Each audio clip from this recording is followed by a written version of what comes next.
দেখেন 3টা দলকে নিয়ে তারা জাতিসংঘে গিয়েছে।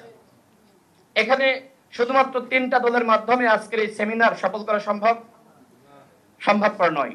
তার মানে ছোট বড় মাঝারি সবার প্রয়োজন আছে। গণ অভ্যুত্থানে আমরা সবাই যখন এক হয়েছি তখন হাসিনার পতন হয়েছে। অর্থাৎ সরকার আজকে 3টা দলকে গুরুত্ব দিচ্ছে।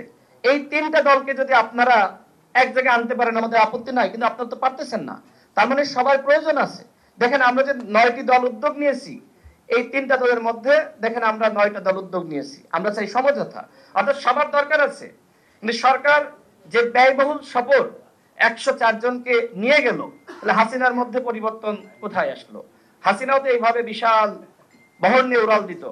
ডক্টর মোহাম্মদ ইউনূস একই কাজ করলো, তাহলে পরিবর্তনটা কোথায়? সেখানে ডক্টর মোহাম্মদ ইউনূসের কন্যা রয়েছে, আত্মীয় স্বজন রয়েছে, এত আমলাদের প্রয়োজনটা কি? এগুলো নিয়ে কেউ কথা বলছে না। এই ধরনের ব্যয়বহুল সফর বাংলাদেশের জন্য কোনোভাবেই গ্রহণযোগ্য না। আমি সরকারকে বলবো, যে ধরনের অসাম্য আপনারা সৃষ্টি করতেছেন এটা আসলে কাঙ্ক্ষিত না।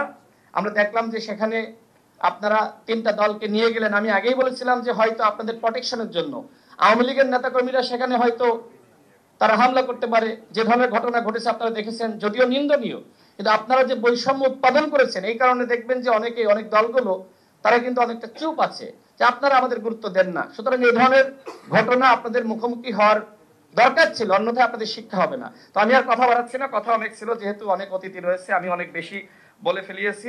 পিয়ার নিয়ে আমাদের দলের পক্ষ থেকে আমরা স্পষ্ট বলেছি, নিম্ন কক্ষে পিয়ার বাস্তবসম্মত না এবং উচ্চ কক্ষে পিয়ার নিয়ে আলোচনা হতে পারে। আমাদের দল যখন 21 সালে আমরা গঠন করি তখন আমরা এটি বলেছিলাম যে উচ্চ কক্ষে পিয়ার থাকতে হবে।